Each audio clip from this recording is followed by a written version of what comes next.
नमस्कार. या व्हिडिओत आपण राज्यसेवा पूर्वपरीक्षा 2024साठी मागील वर्षातील प्रश्नपत्रिका विश्लेषण सिरीज अंतर्गत अर्थशास्त्र या विषयातील 2019मध्ये आयोगाने विचारलेले जे प्रश्न आहेत त्याच्या सविस्तर सखोल पद्धतीने ॲनालिसिस करणार आहोत. या व्हिडिओला किंवा अर्थशास्त्र विश्लेषण सिरीजला मार्क्सवादी PYQ विश्लेषण सिरीज असं नाव देण्यामागचं कारण असं आहे की या व्हिडिओमध्ये किंवा या लेक्चरमध्ये एकंदरीतच प्रत्येक प्रश्नाचा सविस्तर ॲनालिसिस करण्याचा प्रयत्न मी केलेला आहे, जेणेकरून आपल्याला नक्कीच या व्हिडिओचा फायदा होईल. याच्या आधीच्या व्हिडिओमध्ये अर्थशास्त्र या अंतर्गत विचारलेले जे 2018मध्ये प्रश्न विचारण्यात आलेले होते आयोगातर्फे, ते राज्यसेवा पूर्वपरीक्षेतील प्रश्न 2019मध्ये विचारलेले होते त्याच्या सविस्तर ॲनालिसिस या मागच्या व्हिडिओमध्ये केलेलं आहे. ते तुम्ही जाऊन बघू शकता. त्या व्हिडिओची लिंक या व्हिडिओच्या डिस्क्रिप्शन बॉक्समध्ये देतो आहे. सोबतच तुम्हाला जर या लेक्चरची PDF हवी असेल तर टेलिग्राम चॅनल जे की ते सुद्धा या व्हिडिओच्या डिस्क्रिप्शन बॉक्समध्ये दिलेलं आहे, ते जॉईन करू शकता आणि ते PDF तुम्ही रीड करू शकता. एकंदरीतच रिव्हिजन तुमचा व्यवस्थित होईल. Okay, so let's start. आजच्या याच्या व्हिडिओमध्ये जो पहिला प्रश्न होता 2018मध्ये अर्थशास्त्र संदर्भाने, तो प्रश्न असा होता की 2018मध्ये नोबेल पारितोषिक कोणाला मिळाले. म्हणजे एकंदरीत करंसी अप्रोच म्हणजे करंटमध्ये त्यावेळेस जो नोबेल पारितोषिक अर्थशास्त्र संदर्भात विचारण्यात आलेले होते त्यालाच बेस मानून किंवा त्यालाच बेस बनवून हे आयोगाने अर्थशास्त्र या विषयाअंतर्गत हे प्रश्न विचारण्यात आलेले होते की 2018मध्ये अर्थशास्त्राचे नोबेल पारितोषिक कोणाला मिळाले होते, की ज्यांनी शाश्वत व दीर्घकालीन आर्थिक विकासामध्ये योगदान देणारे लिखाण केलेलं आहे. ओके, म्हणजे शाश्वत व दीर्घकालीन आर्थिक विकासासाठी योगदान दिलेलं आहे अशा व्यक्तींना. तर ते कोण होते? तर अतिशय फॅक्च्युअल आहे. अशा पद्धतीने आयोग क्वेश्चन विचारू शकते. जर येणाऱ्या याच्यामध्ये समजा आता 2024मध्ये आपली परीक्षा आहे, तर 2023मध्ये अर्थशास्त्राचे नोबेल कोणाला मिळालेले आहे किंवा कोणत्या विषयासाठी नोबेल देण्यात आलेले या संदर्भाने किंवा अशा पद्धतीचे प्रश्न आयोग आपल्याला विचारू शकतात. तर त्याचा अभ्यास आपल्याला करणे क्रमप्राप्त ठरतो आहे. तर या ठिकाणी पर्याय क्रमांक 3 विल्यम नॉर्धस आणि प्राध्यापक पॉल रोमर यांना ते अर्थशास्त्राचे 2018चे नोबेल पारितोषिक मिळालेले होते. कशासाठी मिळालेले होते? ते जे काही हवामान बदल आहे आणि आर्थिक विकासाबाबत केलेल्या संशोधनासाठी, जे की इथे दिलेलं आहे शाश्वत विकास आणि दीर्घकालीन आर्थिक विकासासाठी. ओके, अतिशय फॅक्च्युअल आहे, तुम्ही हे बघू शकता. पुढच्या प्रश्नाकडे जाऊयात. आता पुढच्या प्रश्नामध्ये जे काही दारिद्र्य मोजमापासंबंधी ज्या समिती स्थापन करण्यात आलेल्या होत्या वेगवेगळ्या गव्हर्नमेंट थ्रू किंवा केंद्र सरकारद्वारे जे काही समित्या स्थापन करण्यात आलेल्या होत्या, त्या समित्याने कुठल्या प्रकारचे अहवाल दिला त्या संदर्भाने अशा स्वरूपाचा प्रश्न आपल्याला विचारू शकतो. तर याच्यामध्ये प्रश्नामध्ये विचारलेला आहे की एकीकडे समिती दिलेली आहे आणि दुसऱ्याकडे दारिद्र्याची संकल्पना यांची जोडी आपल्याला लावायची आहे. ओके, तत्पूर्वी या ठिकाणी काही बेसिक इन्फॉर्मेशन दिलेलं आहे विथ एक्सप्लेनेशन. ते आधी आपण रीड करूयात, जेणेकरून आपल्याला अधिक चांगल्या पद्धतीने आपला क्वेश्चन टॅकल करायला मदत होईल. तर सर्वात आधी दांडेकर आणि रथ समिती. तर दांडेकर आणि रथ समिती जी होती, त्या दांडेकर आणि रथ समितीने पहिल्यांदाच 2250 कॅलरी निकष हे ठरवलेले होते. ओके, दांडेकर आणि रथ समितीने जी गरिबी मोजण्यासाठी समिती स्थापन केली होती, त्या समितीने दारिद्र्याचे मोजमाप करण्यासाठीचा जो निकष ठरवलेला होता तो 2250 हे कॅलरी निकष ठरवण्यात आलेला होता. त्याच्यानंतर गौरव दत्त व मार्टिन रॅव्हलिन यांच्या यांची समिती जेव्हा स्थापन झाली 1989मध्ये, तर त्यांनी एक महत्त्वाची संकल्पना सुचवली, ज्याला आपण पॉवर्टी गॅप किंवा त्यालाच आपण दारिद्र्य तफावत असे म्हणतो. ओके, दारिद्र्य तफावत किंवा पॉवर्टी गॅप. तर अशा पद्धतीने त्या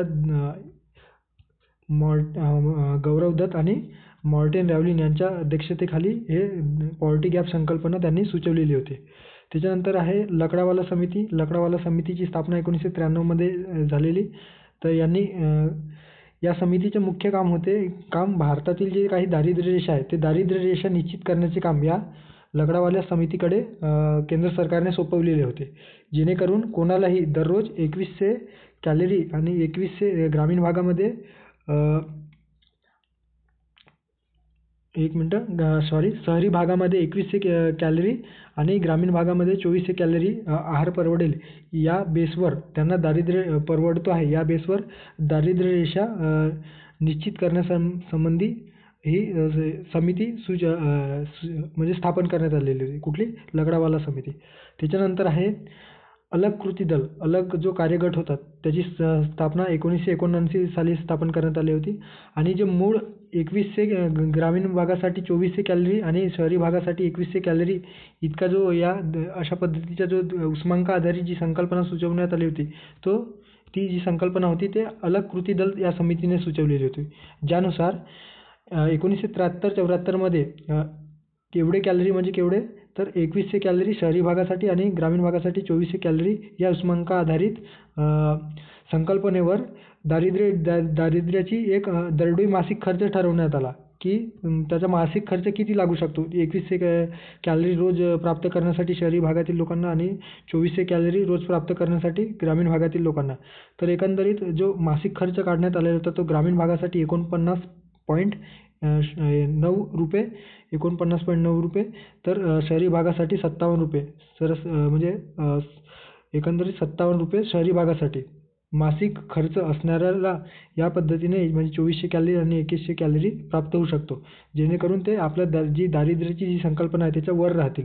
अशा पद्धतीने अलग जे कार्यगट होते त्याने ही संकल्पना सुचवलेली होती. आणि जागतिक बँक जी आहे ते जागतिक बँकेने असे जागतिक बँक कशासाठी? कारण ऑप्शनमध्ये या ठिकाणी दिलेलं आहे. तर जागतिक बँक हे आंतरराष्ट्रीय जेव्हा इंटरनॅशनल स्टेजवर ते दारिद्र्याशी जेव्हा मोजणी करतो किंवा दारिद्र्याविषयी संकल्पना सुचवतो तेव्हा ते जागतिक बँकच्या असं म्हणण्यानुसार असं आहे की समजा एका व्यक्तीला दररोज $1.9 पेक्षा कमी उत्पन्न या उत्पन्न गटावर तर दररोज $1.90 पेक्षा कमी उत्पन्न खर्च करणाऱ्या व्यक्तीला आपण साधारणतः दारिद्र्य या घटकामध्ये मोडतो अशा पद्धतीने जी संकल्पना सुचवली ती जागतिक बँकेने सुचवलेली होती. ओके. तर आता आपण आपल्या प्रश्नाकडे येऊयात. आता प्रश्नामध्ये विचारलेलं आहे की समिती. आता जागतिक बँकविषयी इथं काही दिलेलं नाही. ओके. जे विशेषतः त्यांनी सुचवलेली जी होती $1.90 इतका त्याविषयी काही बोललेलं नाही. आणि मग त्याच्यानंतर आहे गौरव दत्त यांनी काय सुचवलेलं होतं? तर गौरव दत्त जी समिती होती त्यांनी दारिद्र्य संदर्भातील ज्या काही पोकळी आहे किंवा दारिद्र्य अंतर ज्याला आपण पॉवर्टी गॅप म्हणतो ते सुचवलेलं होतं. त्याच्यानंतर लकडावाला समितीने तर लकडावाला समिती आपण बघितलं की दरडोई जे दर दिवशी ग्रामीण भागात 24 उष्मांक आणि शहरी भागात 21 उष्मांक मिळण्याइतके अन्नधान्य मिळणे आवश्यक आहे. त्या संकल्पनेवरून एक दारिद्र्य रेषा तयार करण्यासंदर्भात जी समिती नेमण्यात आली होती ती लकडावाल्या समितीकडे होती. आणि दांडेकर आणि रथ समिती यांनी 22 ते 50 उष्मांकाधारित कमी अन्न यापेक्षा कमी अन्न जर मिळत असेल तर त्या व्यक्तीला आपण दारिद्र्यमध्ये कन्सिडर करू अशा पद्धतीने शिफारस सुचवलेली होती. मात्र या ठिकाणी जर आपण बघितलं तर 1973-74 किमतीनुसार ज्यांना दरडोई महिना ग्रामीण भागात दरडोई मासिक ग्रामीण भागात 49.9 रुपये आणि शहरी भागात 57 रुपये हे एकंदरीतच कुठल्या समितीने सुचवलेली होती? तर जी अलग समिती होती या अलग समितीने अशा पद्धतीची संकल्पना सुचवलेली होती ज्या संदर्भात इथे प्रश्नामध्ये कुठेच उल्लेख केलेला नाही आणि म्हणूनच आयोगाने हे प्रश्न कॅन्सल केलेला आहे. ओके. तर अशा पद्धतीने एकंदरीत आपल्याला दारिद्र्यावर ज्या विविध समित्या नेमलेल्या आहेत त्यांच्या शिफारसी ते कधी नेमण्यात आल्या या संदर्भाने आपल्याला आयोग प्रश्न विचारतो आहे. आता पुढच्या प्रश्नामध्ये आपल्याला चलनवाढ संदर्भात प्रश्न आहे. चलनवाढीतील एक घटक म्हणजे घाऊक किंमत निर्देशांक ज्यालाच आपण होलसेल प्राईस इंडेक्स असे म्हणतो. तर या होलसेल प्राईस इंडेक्समध्ये कोणत्या वस्तूंच्या किमतीचा विचार केला जातो अशा एकंदरीत प्रश्न या ठिकाणी विचारलेला आहे. आता आपण होलसेल प्राईस इंडेक्स म्हणजे नेमकं काय ते आधी बघूयात मग आपल्या प्रश्नाकडे येऊत.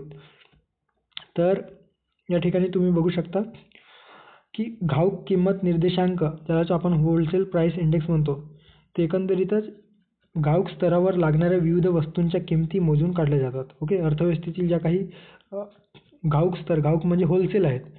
किरकोळ जे आपण जर मी ॲज अ कस्टमर म्हणून एखाद्या दुकानात गेलो आणि तिथून 10 रुपयाचा जर साबण जर मी दुकानातून आलो तर ते झालं कन्झ्युमर प्राईस इंडेक्स किंवा एका कन्झ्युमरने घेतलेला प्राईस इंडेक्स. पण होलसेल प्राईस इंडेक्स म्हणजे काय, तर ते साबण तयार करणारे जे व्यापारी आहेत किंवा साबण होलसेल पद्धतीने जे आपल्या दुकानात साठवून ठेवणारे म्हणजे साठा करून ठेवणारे जे व्यापारी आहेत, ते जेव्हा त्या साबणाची खरेदी मॅन्युफॅक्चरिंग कंपनीकडे करतात तेव्हा ज्या प्राईसवर त्यांना ते साबण मिळतं त्याला आपण होलसेल म्हणतो.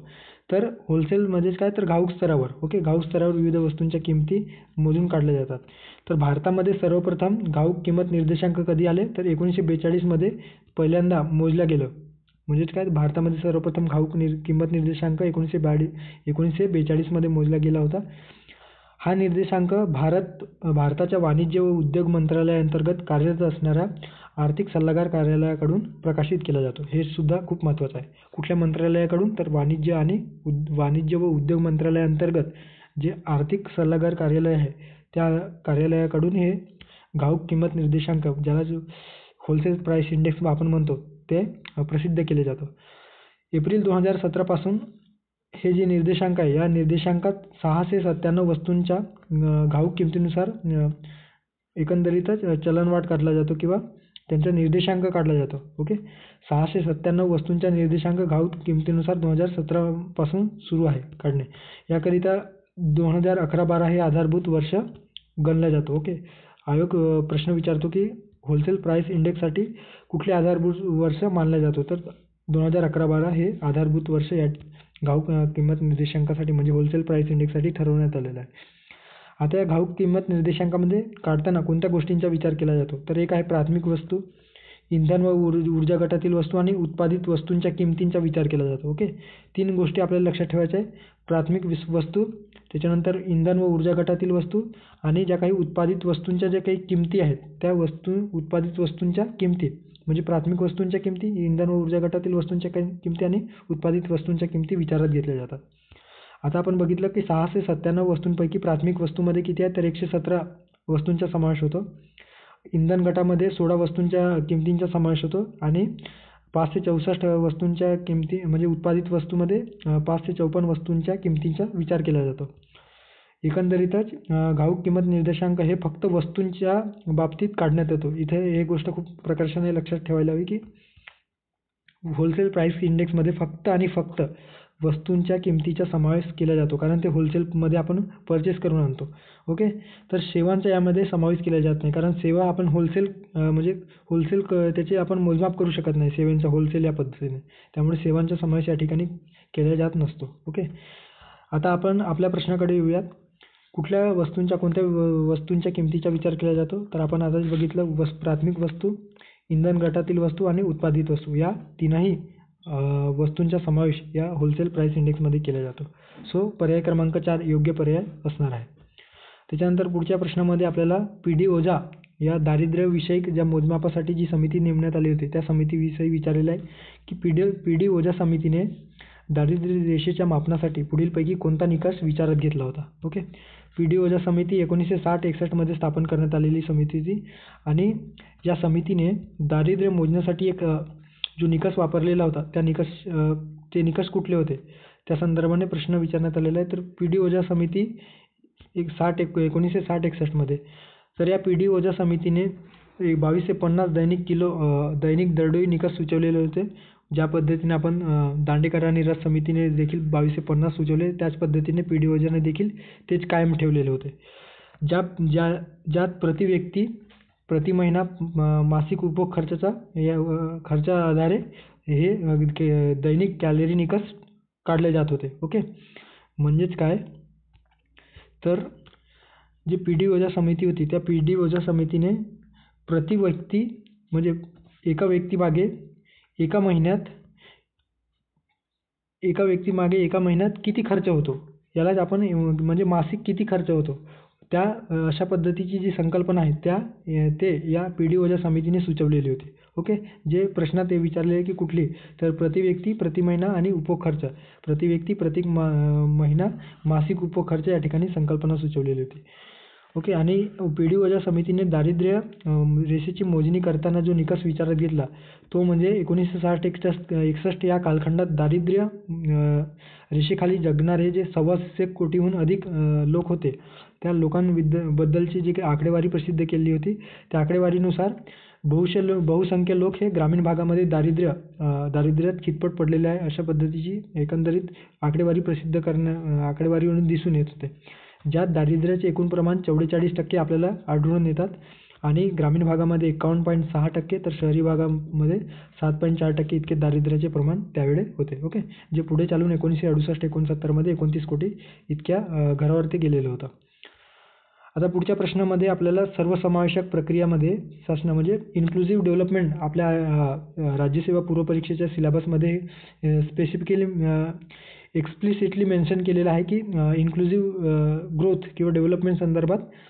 तर या ठिकाणी इन्क्लुझिव्ह डेव्हलपमेंट किंवा इन्क्लुझिव्ह ग्रोथ याच्या अनुषंगाने सिलेबसला धरून हे प्रश्न विचारण्यात आलेले की सर्वसमावेशक वृद्धी प्रक्रियेमध्ये शासनाच्या योगदानाचे निर्देशक म्हणजे शासनाचे कुठल्या प्रकारचे योगदान करू शकतात शासन या इन्क्लुझिव्ह ग्रोथमध्ये, ते या ठिकाणी विचारण्यात आलेलं आहे.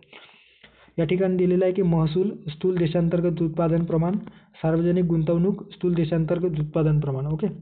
महसूल, स्थूल देशांतर्गत उत्पादन प्रमाण म्हणजे काय, तर जे काही रेव्हेन्यू आहे ते रेव्हेन्यू GDP आधारित रेव्हेन्यू याचा देखील आपला इन्क्लुझिव्हमध्ये वाढ घडवण्यासाठी खूप महत्त्वाचा होऊ शकतो सर्वसमावेशक डेव्हलपमेंटसाठी.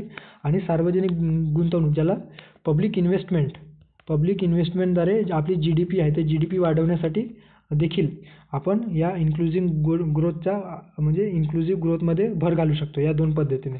तर वरील दोन्ही या निर्देशक म्हणून या इन्क्लुझिव्ह ग्रोथच्या प्रक्रियेमध्ये शासन विशेष करून वापरात आणत असते. आता सर्वात आधी इन्क्लुझिव्ह ग्रोथ म्हणजे काय ते आपण याच्यामध्ये समजून घेऊयात.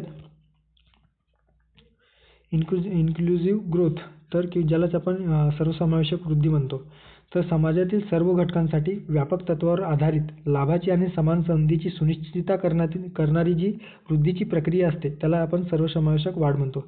म्हणजे समजा एखाद्या क्षेत्रामध्ये त्या क्षेत्रामध्ये जे राहणारे लोक आहेत त्यांच्यातील जे काही उत्पन्नाची किंवा त्यांच्या राहणीमानाचा दर्जा उंचावण्यासाठी सर्वांना सामावून घेण्याची जी पद्धती असते आणि त्या पद्धतीतून आपण त्या क्षेत्राचा विकास घडवून आणत असतो, तर त्यालाच आपण सर्वसमावेशक वाढ किंवा सर्वसमावेशक विकास असे आपण म्हणू शकतो. ज्या अंतर्गत गरिबी सन्मुख असणारी जी सिच्युएशन आहे ते त्यापासनं आपण जे आहेत लोकांना चांगला रोजगार देणे, त्याच्यानंतर त्यांच्यासाठी वेगवेगळ्या योजना राबवणे. ओके. दारिद्र्य निर्मूलन सारख्या योजना. त्याच्यानंतर आहे त्या ठिकाणी गटांमधील समानता प्रस्थापित करणे, प्रादेशिक समानता आणणे, पर्यावरण शाश्वतता टिकवणे, शिक्षण व आरोग्याच्या सुविधा मुबलक प्रमाणात त्या ठिकाणी उपलब्ध करून देणे, शाश्वत पद्धतीने शेतीमध्ये वाढ घडवून आणणे, आर्थिक समावेशकता ज्यामध्ये जनधन सारख्या योजना येतात, पायाभूत सुविधा संदर्भात ज्या काही प्रोजेक्ट आहेत त्या पायाभूत सुविधा त्या ठिकाणी त्यांचा विकास घडवून आणणे. तर अशा पद्धतीने या सर्वसमावेशक वृद्धीमध्ये आपण एकंदरीत त्यांचा व्याख्या म्हणजे कुठल्या गोष्टींचा समावेश होतो ते आपण बघू शकतो. आता डायमेन्शन जर विचार घेतलं की या इन्क्लुझिव्ह ग्रोथमध्ये किती प्रकारचे डायमेन्शन आहेत, तर सोशल डायमेन्शनमध्ये कुठल्या घटकांचा समावेश होईल, मग आहे अफोर्डेबल एज्युकेशन म्हणजे परवडण्याजोगे शिक्षण, त्याच्यानंतर क्वालिटी हेल्थ केअर आरोग्य आपल्याला सुदृढ असण्यासाठी ज्या काही हेल्थकेअर सिस्टम आहे ते व्यवस्थित असायला हवं. सोशली इक्वल ट्रीटमेंट म्हणजे जे काही विषमतेची जी दरी आहे समाजामध्ये ते कमी व्हायला हवी. त्याच्यानंतर आहे जेंडर पॅरिटी म्हणजे जे काही लिंगभाव समानता आहे ते आपल्याला त्या ठिकाणी दिसून यायला हवं या इन्क्लुझिव्ह ग्रोथमध्ये. त्याच्यानंतर रिजनल पॅरिटी प्रादेशिक विषमतावाद देखील संपवण्यासाठी हे इन्क्लुझिव्ह ग्रोथ कमी केला जाऊ शकतो. इन्क्लुझिव्ह ग्रोथ घडवून आणण्यासाठी अशा पद्धतीने आपण या डायमेन्शनचा वापर करू शकतो. त्याच्यानंतर इकॉनॉमिक डायमेन्शनमध्ये आहे जे काही आर्थिक शिक्षण ज्याला आपण फायनान्शियल लिटरसी अँड एज्युकेशन आपण म्हणतो आहोत. ओके. त्याच्यानंतर आहे ॲग्रिकल्चर डेव्हलपमेंट शेती संदर्भात शेतीमध्ये व्यवस्थितरित्या यांत्रिक पद्धतीचा वापर करून त्याच्यातून जास्तीत जास्त उत्पादन होईल अशा पद्धतीने त्या शेतीच्या पद्धतीमध्ये बदल घडवून आणणे, जेणेकरून त्या शेतीमध्ये जे कष्ट करणारे जे शेतकरी वर्ग आहेत त्यांचा समावेश या इन्क्लुझिव्ह ग्रोथमध्ये करता येईल आणि त्यांच्यात देखील विकास होईल. त्याच्यानंतर आहे क्वालिटी एम्प्लॉयमेंट. जे काही आपण बेरोजगारांना रोजगार उपलब्ध करून देतो त्याच्यामध्ये गुणवत्तापूर्ण रोजगार त्यांना उपलब्ध व्हायला पाहिजे आणि त्यांच्या उदरनिर्वाहाचा प्रश्न मिटायला हवा. तेव्हाच ते या इन्क्लुझिव्ह ग्रोथमध्ये समाविष्ट होतील. कनेक्टिव्हिटी आणि कम्युनिकेशन, जे आपण संपर्क आणि दळणवळणाचे जे माध्यम आहे ते सुद्धा डेव्हलप करण्यासाठी ज्याद्वारे आपले इन्क्लुझिव्ह ग्रोथ व्यवस्थितरित्या ग्रोथ होत जाईल त्याच्यामध्ये. त्यांचं जे काही शॉक्स आपल्या एक्सटर्नल जे इकॉनॉमिक्सला बसतात त्याच्यातून आपण लवकरात लवकर बाहेर येण्याच्या प्रयत्नासाठी वेगवेगळ्या पद्धतीचे जे काही स्कीम आहेत किंवा प्रक्रिया आहेत त्या आपण सरकारतर्फे राबवणे याचा देखील समावेश आपण इन्क्लुझिव्ह ग्रोथमध्ये करू शकतो. त्याच्यानंतर पॉलिटिकलमध्ये जे काही ट्रान्सपरन्सी, गव्हर्नमेंट इफिशियन्सी म्हणजे शासन प्रशासनाची जे काही सक्रियता आपल्याला त्या ठिकाणी दिसायला हवं. त्याच्यानंतर आहे सेफ बॉर्डर, म्हणजे आपली जी सीमा आहे ते सीमा सुरक्षित असायला हवं. त्याच्यानंतर आहे झिरो करप्शन. ते आपण फक्त पेपरामध्येच दिसतो, आपल्याला माहिती आहे झिरो करप्शन. ओके, तर ते देखील आपण या इन्क्लुझिव्ह ग्रोथमध्ये केव्हा होईल, जेव्हा झिरो करप्शन असेल, आपले बॉर्डर एरिया सेफ असतील, ट्रान्सपरन्स असेल गव्हर्नमेंट, जे की आपल्याला सातत्याने ट्रान्सपरन्सच दिसतो गव्हर्नमेंट. ओके, त्याच्यानंतर आहे बियॉन्ड डिस्क्रिमिनेशन नसता का म्हणजे असायला नको त्या ठिकाणी. तेव्हाच आपण समाजामध्ये किंवा देशामध्ये इन्क्लुझिव्ह ग्रोथ घडवून आणू शकतो. एन्व्हायरमेंटल डायमेन्शन आणि स्टेक होल्डर, जे भागीदारी जे घटक आहेत त्यांच्या विकासा थ्रू किंवा त्यांच्या थ्रू देखील आपण इन्क्लुझिव्ह ग्रोथ घडवून आणू शकतो. तर अशा पद्धतीने आपण इन्क्लुझिव्ह ग्रोथ बघितलेला आहे. आता पुढच्या प्रश्नामध्ये जाऊया. आता हे जे प्रश्न आहेत ते एकंदरीतच आपल्या अंडरस्टँडिंगचा भाग आहे आणि आपल्याला जर पंचवार्षिक योजना व्यवस्थित रीड केली असेल, ज्याला आपण 5 इयर प्लॅन म्हणतो, तर या 5 इयर प्लॅन संदर्भात ज्या काही आउटकम आहे पंचवार्षिक योजनेमधील, जे शेवटच्या क्षणी आपण जेव्हा त्यांचा समरी काढतो किंवा ते एकंदरीत त्याचा आवाका किंवा सारांश आपण सारांश रूपाने जे काही ग्रॅप्स करतो ते त्या संदर्भात त्याच्या अनुषंगाने आपल्याला कितपत ते नॉलेज आहे त्यावरून किंवा कितपत ते अंडरस्टँडिंग झालेलं आहे पंचवार्षिक योजनेसंदर्भात, त्यानुसार हे प्रश्न विचारण्यात आलेले आहे. आणि ते कोणत्या गोष्टींचा समावेश या ठिकाणी होतो आहे किंवा कुठल्या गोष्टी पंचवार्षिक योजनेत झालेल्या नाही त्याचं आपण हे बघूयात. तर आता योजना काळातील 1951 ते 2011 या कालखंडाच्या संदर्भात पुढीलपैकी विधाने विचारात घ्या आणि आपल्याला सत्य विधान या ठिकाणी फाइंड आउट करायचं आहे. अविधान सांगतो की देशाच्या अन्नधान्यात उत्पादनात 4 पट वाढ झाली आहे. भारतीय उद्योगांचे विविधीकरण झालेलं आहे, म्हणजे भारतीय उद्योगाचे विविधीकरण म्हणजे औद्योगिकीकरण घडून आलेलं आहे. ठीक आहे, तर जे विधान आहे तर बरोबर आहे. आपण पंचवार्षिक योजना राबवली, त्या पंचवार्षिक योजनेच्या दरम्यान हरित क्रांती घडवून आली, त्याच्यानंतर श्वेत क्रांती, त्याच्यानंतर नील क्रांती, असं विविध कृषी विकासासाठी वेगवेगळ्या ज्या काही आपण क्रांत्या घडवून आणलेल्या आहेत त्यामुळे काय झालेलं आहे तर एकंदरीत आपल्या ज्या देशाच्या अन्नधान्याचे जे उत्पादन आहे त्या उत्पादनामध्ये प्रचंड प्रमाणात वाढ झाली, जवळपास 4 पट वाढ झालेली आहे. त्यामुळे जे विधान आहे ते बरोबर असणार आहे. त्याच्यानंतर ब विधान काय सांगतो तर आयात पर्यायीकरण, निर्यातीमध्ये विविधीकरण आणि विज्ञान तंत्रज्ञान विद्येचा प्रसार झालेला आहे.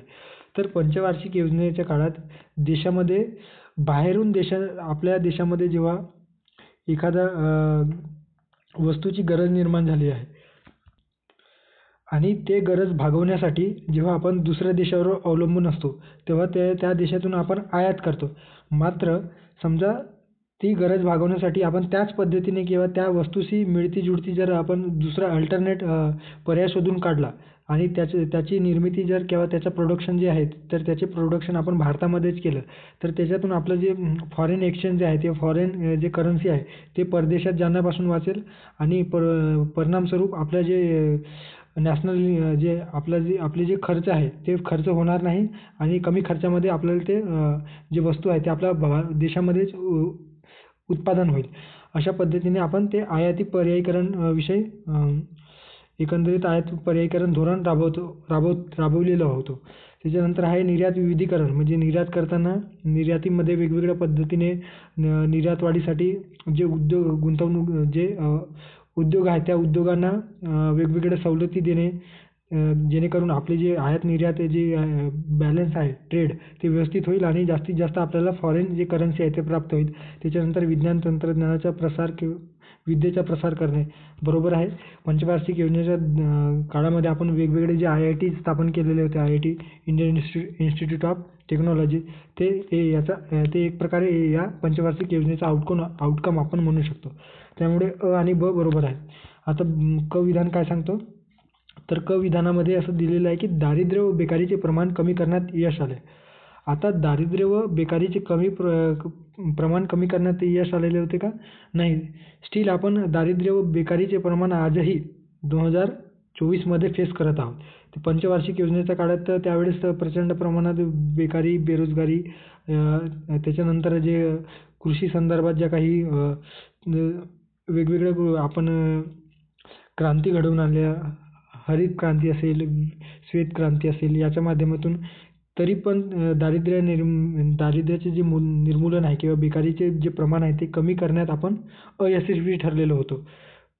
परिणामस्वरूप काय झालं, तर जे एकंदरीत जे आणि सर्वात महत्त्वाचं कारण म्हणजे आपली देशाची वाढती लोकसंख्या या दारिद्र्य व बेकारी निर्मितीस कारणीभूत ठरलेली होती. ओके. जरी आपण 5व्या किंवा 4थ्या-5व्या योजनेमध्ये आपण दारिद्र्य हटाव, गरिबी हटाव यासारखे जे नारे दिलेले असले तरी पण आपण त्या दारिद्र्य किंवा बेरोजगारी कमी करण्यात अपयशी ठरलेलं होतं. ओके. त्यामुळे क जे आहे ते चुकीचं असणार आहे. त्याच्यानंतर उत्पन्न व संपत्तीचे विकेंद्रीकरण करणे आणि आर्थिक सत्तेचे केंद्रीकरण कमी करण्यास यश आले. आता सत्तेचे उत्पन्न व संपत्तीचे विकेंद्रीकरण करणे व आर्थिक सत्तेचे केंद्रीकरण कमी करणे, तर असं झालेलं आहे का? नाही. तर आजही आपण बघतो की जे श्रीमंत लोक आहेत ते श्रीमंतांकडे जास्त जे काही संपत्तीचा जो वाटा आहे तो त्यांच्याकडे जास्त आहे आणि त्या तुलनेत गरीब लोकांकडे कमी आहे. एक ऑक्सफॅमच्या अहवालानुसार असं सांगितलं गेलेलं होतं की जवळपास 70 ते 80% जी संपत्ती आहे आपल्या देशामध्ये ती मोठ्या लोकांकडे म्हणजे काही श्रीमंतांकडे आहे आणि फक्त जवळपास म्हणजे 10% श्रीमंतांकडे 70 ते 80% जी देशाची एकूण संपत्ती आहे ते त्या लोकांकडे आहे आणि फक्त 90% लोकांकडे 10 ते 20% संपत्ती फक्त 90% लोकांकडे म्हणजे 90% लोकांकडे आहे अशा पद्धतीने. त्यामुळे कमी करण्यात यश आले म्हणते तर ते यश आलेले नव्हते. त्यामुळे हे दोन्ही विधान चुकीचं असणार आहे. सो पर्याय क्रमांक 3 अ आणि ब योग्य पर्याय असणार आहे. ओके. आता पुढच्या प्रश्नाकडे जाऊयात. या प्रश्नामध्ये आपल्याला सहस्त्र विकास ध्येय नाही म्हणजे MDG संदर्भात मिलेनियम डेव्हलपमेंट गोल संदर्भाने प्रश्न विचारण्यात आलेला आहे की खालीलपैकी कोणते घटक हे किंवा कोणते विधान सहस्त्र विकास ध्येयाचे नाही आहे. तर आपल्याला सहस्त्र विकास ध्येय म्हणजे काय ते याच्या आधीच्या मागच्या व्हिडिओमध्ये आपण 2018चं प्रश्नपत्रिका विश्लेषण केलं, त्यामध्ये देखील मी सविस्तर दिलेलं आहे. ते तुम्ही आधी बघा, त्याच्यानंतर तुम्हाला हे जे प्रश्न आहेत ते देण्यास एकदम सोयीस्कर होईल. तर आपण तरीही बघूयात की सहस्त्र विकास ध्येय म्हणजे काय. तर सहस्त्र विकास ध्येय ज्याला आपण मिलेनियम डेव्हलपमेंट गोल असे आपण म्हणतो, तर या मिलेनियम डेव्हलपमेंट गोलांमध्ये जे लक्ष्य होती ते सप्टेंबर 2000 मध्ये जगातून गरिबी, भूक, जे काही रोग आहे, निरक्षरता आहे, पर्यावरणाचा ऱ्हास आहे, महिलांच्या बाबतीत जे भेदभाव आहेत ते रोखण्यासाठी संयुक्त राष्ट्राने 2000 सप्टेंबर 2000 मध्ये एक परिषद भरवली होती. कुठं? ब्राझील या ठिकाणी. ओके. ब्राझील नसून ते न्यूयॉर्क या ठिकाणी. ओके. न्यूयॉर्क या ठिकाणी ते परिषद भरवलेली होती, ज्यामध्ये आपल्याला 2015 पर्यंत काही उद्दिष्टे आपण किंवा काही लक्ष्य निर्धारित केलेले होते, ज्याच्यातून जगातील गरिबी असेल, भुकेचे प्रमाण असेल, त्याच्यानंतर निरक्षरतेचे प्रमाण असेल, पर्यावरणासंदर्भात जे काही ऱ्हास असेल ते कमी करणे, त्या संदर्भात असे आपण 7 सहस्त्रक विकासाची लक्ष्ये आपण ठरवलेली होती, ज्यामध्ये आपण इथं बघू शकता दारिद्र्य व भुकेचे निर्मूलन करणे हे पहिले गोल होते. दुसरे जे ध्येय होते ते सार्वत्रिक प्राथमिक शिक्षण साध्य करणे हे होते. तिसरे जे होते ते लिंग समानतेस प्रोत्साहन देणे देणे. चौथे जे होते ते बालमृत्यूचे प्रमाण कमी करणे. त्याच्यानंतर 5वे जे होते ते माता आरोग्यात सुधारणा घडवून आणणे. 6वे जे ध्येय होते ते एड्स, मलेरिया व इतर रोगांशी सामना करणे आणि त्याचे उच्चाटन घडवून आणणे. आणि 7वे जे ध्येय होते ते 7वे होते पर्यावरणीय शाश्वतता साध्य करणे. ओके. तर अशा पद्धतीने आपण 7 आणि जे 8वे ध्येय जे होते 8 ध्येय स्वीकारले होते, ज्यामध्ये जागतिक भागीदारीचा समावेश देखील या ठिकाणी आपण करू शकतो. ओके. 8 ध्येय या ठिकाणी ठरवलेले होते, ज्यात 8वी जी होती ते जागतिक भागीदारीमध्ये आपला सहभाग हे या ठिकाणी ठरवण्यात आले होते. तर आता प्रश्नाकडे येऊयात. अतिगरिबी आणि भूक यांचे उच्चाटन करणे बरोबर आहे. सार्वत्रिक प्राथमिक शिक्षण साध्यता करणे बरोबर आहे. त्याच्यानंतर बालमृत्यू दर कमी करणे हे देखील बरोबर आहे. मात्र आपल्याला विचारले होते की कुठले ध्येय नव्हते, तर कृषी शाश्वतता साध्य करणे हे आपले मिलेनियम डेव्हलपमेंट गोल्स अंतर्गत कुठलेही आपले लक्ष्य नव्हते. ओके. पर्याय क्रमांक 4 योग्य पर्याय असणार आहे. पुढच्या प्रश्नाकडे जाऊयात. आता पुढच्या प्रश्नामध्ये आपल्याला लिंग असमानता निर्देशांकाविषयी आपल्याला प्रश्न विचारण्यात आलेला आहे. ओके. तर या लिंग असमानता निर्देशांकामध्ये खालीलपैकी कोणत्या घटकांचा समावेश होतो अशा एकंदरीत प्रश्न विचारण्यात आलेला आहे. आता लिंग असमानता निर्देशांक प्रश्नाच्या आधी आपण ते लिंग असमानता निर्देशांक म्हणजे नेमकं काय त्याआधी बघूयात. आता तुम्ही इथं बघू शकता की लिंग असमानता निर्देशांक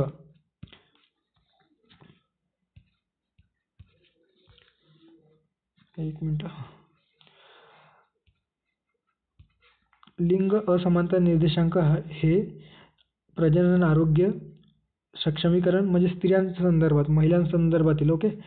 लैंगिक विषमता निर्देशांक हे महिलांसंदर्भात प्रजनन आरोग्य सक्षमीकरण श्रम बाजारातील या 3 आयामांचा वापर करून लैंगिक विषमतेचे एकत्रित मापदंड काढला जातो. ओके. कमी GI मूल्य महिला आणि पुरुष, ज्यामध्ये कमी GI म्हणजे काय लैंगिक विषमता निर्देशांक कमी असेल तर कमी मूल्य असेल तर महिला आणि पुरुषांमधील जी असमानता आहे ती कमी आहे अशी दर्शवते. ठीक आहे. तर आता या लैंगिक विषमता निर्देशांक हे लैंगिक विषमतेच्या मोजमापाचे एक प्रकारचे निर्देशांक आहे, जे संयुक्त राष्ट्र विकास कार्यक्रमाने म्हणजेच काय तर UNDPने युनायटेड नेशन डेव्हलपमेंट प्रोग्रामने 2010च्या मानव विकास अहवालामध्ये नव्याने समाविष्ट केलेला आहे. ओके. किंवा 2010च्या मानव विकास अहवालामध्ये या GIचे आवृत्तीमध्ये म्हणजेच काय तर ही संकल्पना सादर केली होते. आता UNDPच्या मध्ये हे लैंगिक निर्देशांक विषमतेमुळे एखाद्या देशामध्ये कर्तृत्ववान नुकसान किंवा कर्तृत्वाचे नुकसान मोजण्यासाठी एक एकत्रित उपाय म्हणून वापर केला जातो. म्हणजे सोप्या शब्दात असं म्हणायचं की एखाद्या देशामध्ये जर लिंग असमानता निर्देशांकामध्ये किती असमानता दिसून येतं त्यानुसार त्या देशाची एकंदरीत ते देश स्त्रियांच्या बाबतीत किती पुढारलेला आहे ते आपल्याला जाणून घ्यायचं असेल तर या लिंग असमानता निर्देशांकाचा वापर केला जातो, ज्यामध्ये 3 आयामांचा विचार करण्यात आलेला होता. ओके. ज्याच्यात उत्पादन आरोग्य सक्षमीकरण आणि श्रम बाजारातील सहभाग. तर आपण या ठिकाणी बघू शकता ते डायग्रामच्या स्वरूपात दिलेलं आहे की कुठले डायमेन्शन्स ते आहेत. तर ते डायमेन्शनमध्ये आहे हेल्थ म्हणजे आरोग्य, एम्पॉवरमेंट म्हणजे सशक्तीकरण आणि लेबर मार्केट म्हणजे श्रमाचा सहभाग दर. ओके. श्रम बाजार.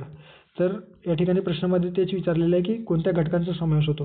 तर कोणत्या घटकांचा समावेश होतो? प्रजनन स्वास्थ्य, सबलीकरण ज्याला सशक्तीकरण आपण म्हणतो आणि श्रम बाजार. म्हणजे वरील तिन्हींचा समावेश या ठिकाणी होतो. अ, ब, क पर्याय क्रमांक 4 योग्य पर्याय असणार आहे. आता या चार्टमध्ये काही दिलेले इंडिकेटर्स दिलेले आहेत. ते इंडिकेटर्स आपण बघू. ते सुद्धा खूप महत्त्वाचं आहे कारण आयोग त्याच्यावर देखील प्रश्न विचारतो आहे.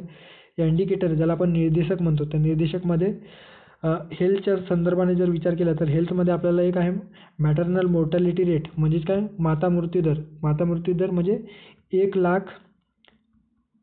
मातांमागे मृत्यू पावणाऱ्या मातांची संख्या किती. तर त्या अशा पद्धतीने आपण मॅटर्नल मोर्टॅलिटी रेट म्हणजे माता मृत्यू दर काढतो. त्याच्यानंतर ॲडोलसंट बर्थ रेट म्हणजे एक माता किंवा एक स्त्री आपल्या पुनरुत्पादनाच्या कालावधीमध्ये किती मुलांना जन्म देतो त्यानुसार त्याचे दर किती जन्म रेट आहे किंवा जन्मदर आहे त्याचे एक पद्धतीने रेट काढले जातो. तर त्याचा समावेश हेल्थ या डायमेन्शनमध्ये आपण करतो आहोत. त्याच्यानंतर एम्पॉवरमेंटमध्ये जे मेल फिमेल आहे ते मेल फिमेल मध्ये किती महिला हे पुरुषांच्या बाबतीत जे काही सेकंडरी एज्युकेशन घेतलेलं आहे त्यांचं प्रमाण या ठिकाणी बघितलं जातं. त्याच्यानंतर आहे जे पार्लमेंटमध्ये महिलांना पुरुषांच्या तुलनेत किती प्रमाणात सीट उपलब्ध आहेत ते देखील या ठिकाणी एम्पॉवरमेंटमध्ये बघितलं जातं.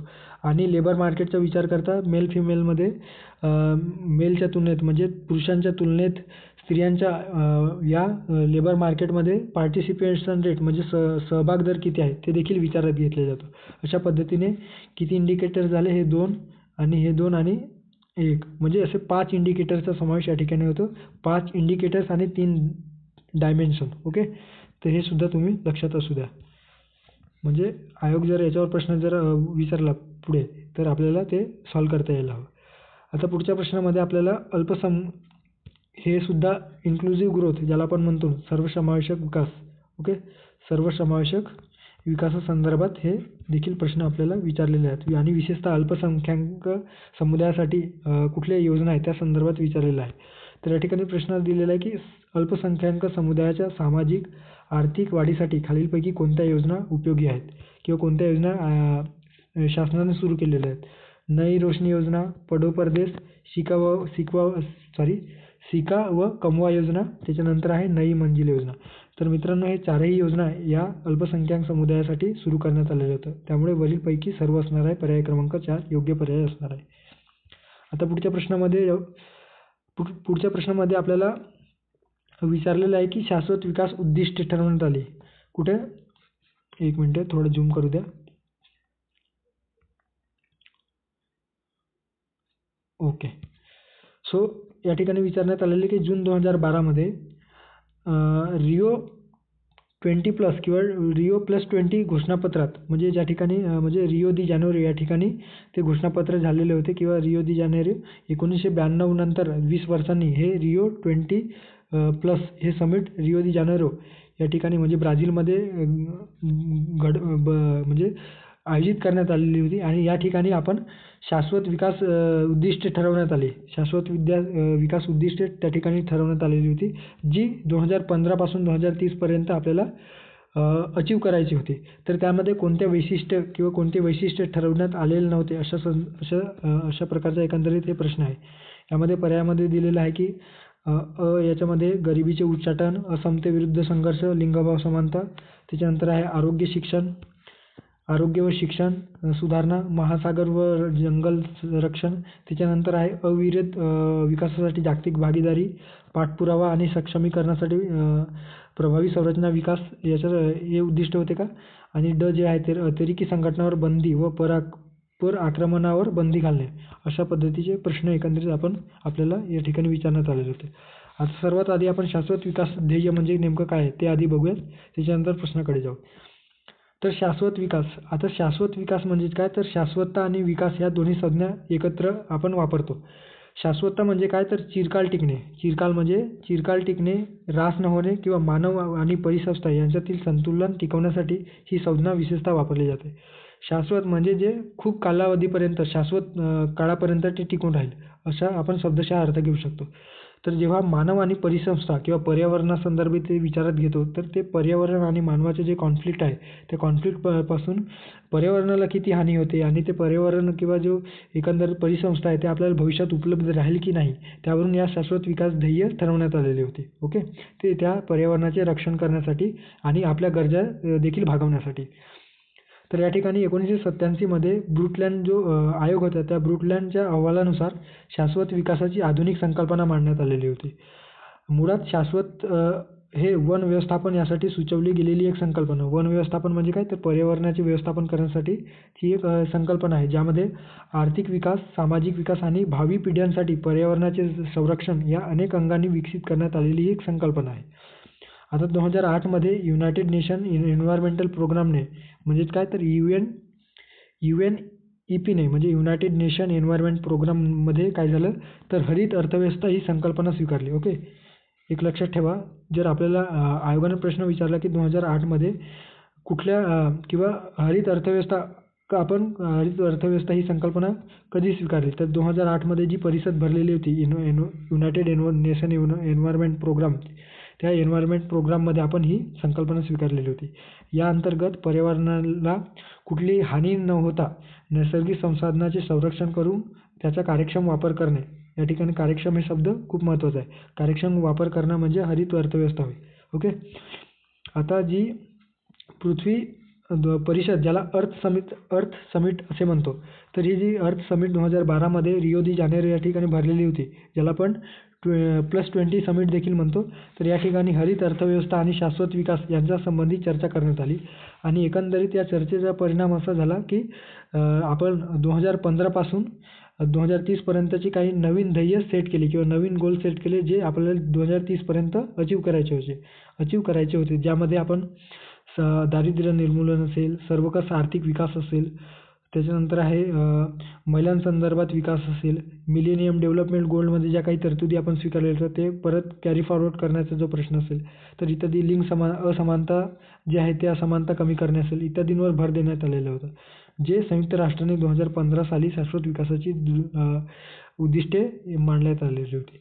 आता ती उद्दिष्टे कुठले होते, तर या उद्दिष्टांमध्ये कोणत्या गोष्टींचा समावेश होतो, तर अशी शाश्वत विकासाची जे ध्येय होते ते एकंदरीत किती ध्येय होते, तर 17 ध्येय आपण याच्यामध्ये स्वीकारण्यात आलेलं होतं. ओके. पहिले होते गरिबी निर्मूलन, दुसरे होते उपासमारीचे संपूर्ण उच्चाटन करणे म्हणजे भूकमारी पूर्णतः नष्ट करणे, त्याच्यानंतर आहे निरोगीपणा व श्रम कुशलता. ओके. निरोगीपणा व कुशलता म्हणजे काय, आरोग्याचे जे सोयीसुविधा आहेत ते पुरवणे योग्य प्रमाणात, त्याच्यानंतर गुणवत्तापूर्ण शिक्षण उपलब्ध करून देणे, लिंगभाव जे असमानता आहे ते कमी करणे. ओके. लिंगभाव समभाव बाळगणे, त्याच्यानंतर आहे स्वच्छ पाणी आणि स्वच्छता राखणे, परवडण्याजोगे व योग्य स्वच्छ ऊर्जा उपलब्ध करून देणे, चांगल्या दर्जाचे काम आणि आर्थिक वाढ घडवून आणणे, उद्योगांमध्ये नाविन्यपूर्ण किंवा पायाभूत सुविधा विकास करणे, त्याच्यानंतर आहे विषमता कमी करणे, शाश्वत विकास शहरे आणि समुदाय यांचा विकास घडवून आणणे, त्याच्यानंतर शाश्वत वापर आणि शाश्वत उत्पादनावर भर देणे, जास्तीत जास्त शाश्वत पद्धतीने एखाद्या वस्तूचा वापर केला जाईल जेणेकरून आपल्याला भविष्यात काळात ते अबाधित राहील. त्याच्यानंतर आहे हवामान क्रिया किंवा ज्याला आपण क्लायमेट चेंज म्हणतो, त्या क्लायमेट चेंज संदर्भात काही बदल घडून आले तर त्याकडे तात्काळ लक्ष देणे, पाण्याखालीचे जे जीवन आहे त्याचे संरक्षण करणे, जमिनीवरचे जे जीवन आहे त्याचे संरक्षण करणे, शांतता, न्याय आणि सशक्त संस्था अशा एकंदरीत जागतिक स्तरावर निर्माण करणे आणि ध्येयासाठी म्हणजे हे शाश्वत विकासाची जे ध्येय आहेत ते योग्य पद्धतीने यशस्वी करण्यासाठी जे क्षेत्रनिहाय भागीदारी आहे, जागतिक भागीदारी ते जागतिक भागीदारी टिकवून ठेवणे. ओके. अशी एकंदरीत 17 जे ध्येय आहेत, 17 जे शाश्वत विकासाचे ध्येय आहेत ते या ठिकाणी आपण बघितलेलं आहे. आता प्रश्नाकडे येऊयात. तर प्रश्नामध्ये दिलेलं आहे की गरिबीचे उच्चाटन करणे, असमानतेविरुद्ध संघर्ष, लिंगभाव समानता घडवून आणणे, हे बरोबर आहेत. ते विधान बरोबर असणार आहे. आरोग्य व शिक्षण सुधारणा, महासागर व जंगल यांचे संरक्षण करणे, हे देखील बरोबर आहे. त्याच्यानंतर आहे अविरत विकासासाठी जागतिक भागीदारी, आताच बघितलं जागतिक भागीदारी, आणि पाठपुरावा तसेच समीक्षेसाठी प्रभावी संरचना विकास घडवून आणणे, हे देखील बरोबर आहे. मात्र शाश्वत विकासाच्या ध्येयामध्ये अतिरेकी संघटनांवर बंदी आणि आक्रमणावर बंदी अशा पद्धतीची कुठलेही तत्व आपण स्वीकारले नाही.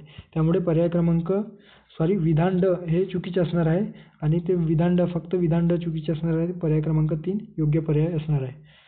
आता पुढच्या प्रश्नाकडे येऊयात. आता या ठिकाणी अतिशय जनगणनेविषयीच्या म्हणजे पॉप्युलेशन जो आहे भारतीय जनगणना त्या संदर्भात प्रश्न विचारण्यात आलेला आहे, ज्यामध्ये आपल्याला एकंदरीत जे काही मेट्रो सिटीज आहेत त्या मेट्रो सिटीजमध्ये कुठल्या याचा समावेश आहे ते विचारण्यात आलेलं आहे. ओके. कोणत्या मेट्रो सिटीमध्ये सर्वाधिक लोकसंख्या आहे, तर लोकसंख्येचे जे दशलक्षामध्ये कोणत्या मेट्रो सिटीमध्ये किती लोकसंख्या आहे त्यानुसार. तर एक लक्षात ठेवा, बृहन्मुंबई हे सर्वाधिक लोकसंख्या असणारे भारतातील शहर आहे. ओके. बृहन्मुंबई जवळपास 18 दशलक्षाच्या घरात हे लोकसंख्या आहे. त्याच्यानंतर दुसऱ्या क्रमांकावर येतो दिल्ली. ओके. 16.3 दशलक्ष इतका लोकसंख्या त्या ठिकाणी आपल्याला दिसून येतो. त्याच्यानंतर आहे कलकत्ता 14.1 दशलक्ष आणि चेन्नई 8.7 दशलक्ष. ओके. तर लोकसंख्याविषयी आपल्याला कुठल्या ना कुठल्या एक्झाममध्ये म्हणजे जवळपास सर्व एक्झाममध्ये आपल्याला आयोग प्रश्न विचारताना दिसून येतो. तर आपल्याला लोकसंख्याविषयी बाय हार्टच असायला पाहिजे प्रत्येक गोष्ट. ओके. या ठिकाणी एक डाटा आहे, सेन्सस आहे, जे office of registrar general of India census कमिशनरद्वारे हे पब्लिश करण्यात आलेलं होतं, ज्याच्यामध्ये जे काही शहरीकरण झालेलं आहे मेट्रो सिटी त्याविषयी दिलेलं होतं. या ठिकाणी तुम्ही बघू शकता. बृहन्मुंबई 18.41, दिल्ली 16.31, त्याच्यानंतर कोलकाता 14.11 आणि चेन्नई 8.70 दशलक्षच्या घरामध्ये आपल्याला दिसून येतात. ओके. सो आता पुढच्या प्रश्नाकडे जाऊयात. आता पुढच्या प्रश्नामध्ये आपल्याला जे काही इकॉनॉमिक रिफॉर्म्स आहेत त्या इकॉनॉमिक रिफॉर्मला धरून प्रश्न विचारण्यात आलेला आहे. याच्यामध्ये विचारलेलं आहे की सन 1991 विकासाचे जे काही LPG प्रतिमान होते त्यावेळच्या कोणत्या अर्थमंत्र्याद्वारे अंमलात आणले होते. ओके. अतिशय फॅक्च्युअल आहे, आपल्या सर्वांना माहीत असेल. तर ते होते डॉक्टर मनमोहन सिंग. पंतप्रधान होते त्यावेळेस PV नरसिंहराव आणि जे अर्थमंत्री होते डॉक्टर मनमोहन सिंग. तर या डॉक्टर मनमोहन सिंगनी सुचवलेले जे काही प्रतिमान होते आर्थिक रिफॉर्म संदर्भात त्यालाच आपण LPG प्रतिमान म्हणजेच काय लिबरलायझेशन, प्रायव्हेटायझेशन आणि ग्लोबलायझेशन इकॉनॉमिक रिफॉर्म म्हणतो. ओके. आणि या प्रतिमानालाच राव मनमोहन प्रतिमान देखील म्हणून आपण ओळखतो. ओके. या ठिकाणी काही बेसिक इन्फॉर्मेशन दिलेलं आहे LPG मॉडेल संदर्भात. भारताचे नवे आर्थिक धोरण 24 जुलै 1991 रोजी, हे लक्षात ठेवा, तारीख लक्षात ठेवा तुम्ही, यामध्ये जाहीर करण्यात आले, ज्याला LPG सुधारणा म्हणून ओळखलं जातं. ओके. यामध्ये कशाचा समावेश होतो तर LPG म्हणजे उदारीकरण म्हणजे लिबरलायझेशन, P म्हणजे प्रायव्हेटायझेशन म्हणजे खाजगीकरण आणि G म्हणजे ग्लोबलायझेशन म्हणजे जागतिकीकरण या मॉडेलचा समावेश होतो. ओके. सो LPG प्रतिमान हे आपल्यासाठी महत्त्वाचं आहे. आता पुढच्या प्रश्नाकडे जाऊयात.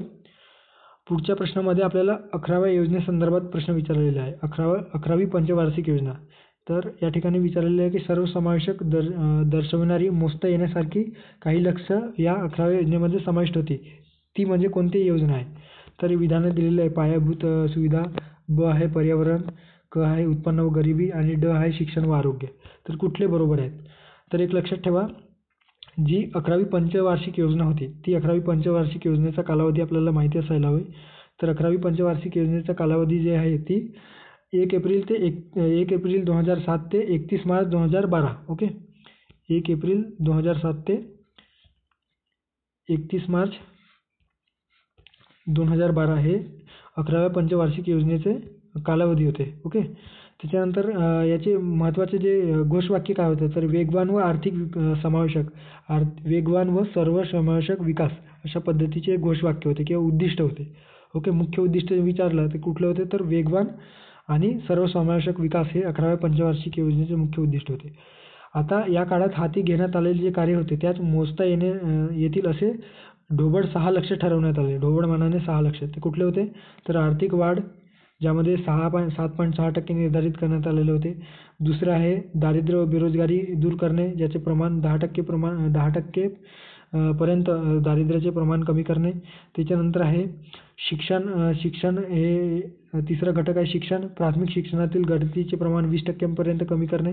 आणि आरोग्य चौथा जो मोजता येण्यासारखे लक्ष्य होते आरोग्याचे म्हणजे शिशु जे मृत्यूदर आहे ते 100 मधून म्हणजेच एकंदरीत पर 100 मध्ये 28 पर्यंत कमी करणे आणि माता मृत्यू दरांचे प्रमाण 1,00,000 मातांमागे 100 इतके करणे होते. त्याच्यानंतर 5वा आहे पायाभूत सुविधा, वेगवेगळ्या भागात पायाभूत ज्या काही सोयी सुविधा आहेत ते उपलब्ध करून देणे किंवा पायाभूत सुविधा विकास निर्माण करणे. आणि जे 6वं घटक आहे ते पर्यावरण व शाश्वतता टिकवणे. तर असे 6 घटकांचा समावेश या 11व्या पंचवार्षिक योजनेमध्ये ब्रॉड स्वरूपाने करण्यात आलेलं होतं. आता आपल्या प्रश्नाकडे येऊयात. प्रश्नामध्ये असं दिलेलं आहे की कुठले ते घटक आहेत, कुठले लक्ष्य होते. पायाभूत सुविधा होते का? बरोबर आहे. पायाभूत सुविधा आपण आताच बघितलं, पायाभूत सुविधा. त्याच्यानंतर आहे पर्यावरणाचा देखील समावेश करण्यात आलेला होता. ओके. लक्ष्य म्हणून. त्याच्यानंतर उत्पन्न व गरिबी कमी करणे. तर उत्पन्न व गरिबी कमी करणे, उत्पन्न वाढवणे आणि गरिबी कमी करणे. तर दारिद्र्य व बेरोजगारी दूर करणे हे देखील होतं. शिक्षण व आरोग्य होते का? तर शिक्षण व आरोग्य म्हणजे जवळपास सर्वच अ ब क ड योग्य पर्याय असणार आहे. ओके. आता पुढच्या प्रश्नाकडे जाऊयात. आता हे प्रश्न जे आहे ते वित्तीय समावेशक जे इन्क्लुझिव्ह डेव्हलपमेंट आहे त्या इन्क्लुझिव्ह डेव्हलपमेंट अंतर्गत जे सबसेक्शन आहे ते इकॉनॉमिक्स इन्क्लुझिव्हनेस त्या इकॉनॉमिक्स इन्क्लुझिव्हनेस अंतर्गत हे प्रश्न विचारण्यात आलेला आहे. आणि एकंदरीत योजनेवर हे प्रश्न आहे की वित्तीय समावेशनासाठी प्रधानमंत्री जनधन योजना खालीलपैकी कोणत्या दिवशी सुरू करण्यात आलं आहे. ओके, म्हणजे काय तर प्रधानमंत्री जनधन योजना कधी सुरू करण्यात आली. तर आपल्याला माहीत असेल की 2014मध्ये या प्रधानमंत्री जनधन योजनेची सुरुवात झाली. 15 ऑगस्ट 2014ला या योजनेची घोषणा पंतप्रधानांनी लाल किल्ल्यावरून केली आणि याची सुरुवात 28 ऑगस्ट 2014 रोजी करण्यात आली. ओके, ज्यामुळे काय होतं तर जे प्रधानमंत्री जनधन योजना आहे ते जवळपास भारतातील नागरिकांचे जे भारतातील लोक आहेत त्यांचे बँकेमध्ये जास्तीत जास्त सहभाग व्हावा, बँकिंग व्यवस्थेत जास्तीत जास्त सहभाग व्हावा आणि एकंदरीत राष्ट्रीय वित्तीय समावेशनासाठी त्यांचा योग्य पद्धतीने वापर व्हावा. ओके, आर्थिक समावेशन हे सर्वसमावेशक विकासाच्या दिशेने टाकलेले सर्वात महत्त्वाचे पाऊल आहे. ओके, यातून समाजातील दुर्लक्षित घटकांच्या सर्वकष आर्थिक विकासाची सुनिश्चिती केली जाऊ शकते. म्हणजे आर्थिक स्वातंत्र्य किंवा आर्थिक अधिकार प्राप्त करून देण्यासंदर्भात हे जनधन योजना खूप महत्त्वाचं ठरलेलं आहे. या अंतर्गत कुठल्या सुविधा तर आपण बघू शकता की क्रेडिट कार्ड आहे, ठेवी खाती, बचत खाती आपण बँकेमध्ये सुरू करू शकतो, क्रेडिट आपल्याला मिळू शकतो, विमा, पेन्शन इत्यादी ज्या काही सेवा सुविधा आहेत त्या आपल्या थेट आपल्या जनधन अकाउंटवर DBT पोर्टलच्या माध्यमातून जर गव्हर्नमेंटने एखादं अनुदान पाठवलेलं असेल सबसिडी तर ते आपल्या थेट आपल्या बँकेच्या खात्यामध्ये जमा होईल बिकॉज ऑफ या प्रधानमंत्री जनधन योजनेच्या अंतर्गत. ओके, सो या ठिकाणी प्रधानमंत्री जनधन योजनेची सुरुवात कोणत्या दिवशी झाली तर 28 ऑगस्ट 2014 रोजी. आता पुढच्या प्रश्नामध्ये आपल्याला पुढचा प्रश्न हे शेवटचा प्रश्न असणार आहे आणि या प्रश्नामध्ये आपल्याला विचारण्यात आलेलं आहे की जमीन सुधारणाच्या व्याप्तीमध्ये कोणत्या गोष्टींचा समावेश होतो. जमीन सुधारणा ज्याला आपण land reforms. Okay, land reforms संदर्भाने हे प्रश्न विचारण्यात आलेले आहे. यामध्ये कुठल्या गोष्टीच्या या व्याप्तीमध्ये या जमीन सुधारणाच्या व्याप्तीमध्ये कोणत्या गोष्टींचा समावेश होतो. या ठिकाणी मध्यस्थांचे उच्चाटन, कूड कायदा सुधारणा, जमीन धारणा मर्यादा ठरवणे, सहकारी शेती याचे संघटन करणे. तर कोणत्या याचा समावेश होतो. ओके, तर आता आपण जमीन सुधारणाविषयी काही जे बेसिक आहेत ते बघूयात. स्वातंत्र्याच्या आधी जे काही जमिनी होत्या भारतामध्ये ज्या जमिनी होत्या त्या एकतर जमीनदारांच्या मालकीच्या होत्या किंवा ब्रिटिश सरकारच्या अधिपत्याखाली ते होत्या आणि त्या ठिकाणी जे शेतकरी वर्ग होते त्या शेतकरी वर्गाकडून त्या ठिकाणी श्रम घेऊन त्याच्यातून उत्पादन घेतले जात होते. मात्र शेतकऱ्यांना त्याचा जो जमिनीचा जो हिस्सा आहे तो मिळत नव्हता.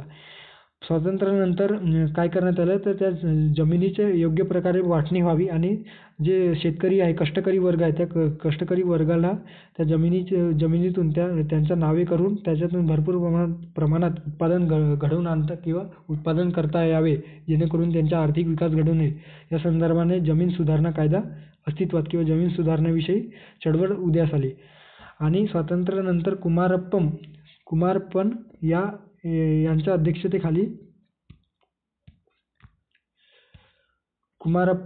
अध्यक्षतेखाली एक जमीन समस्येकडे लक्ष ठेवण्यासाठी एक समिती नेमण्यात आली.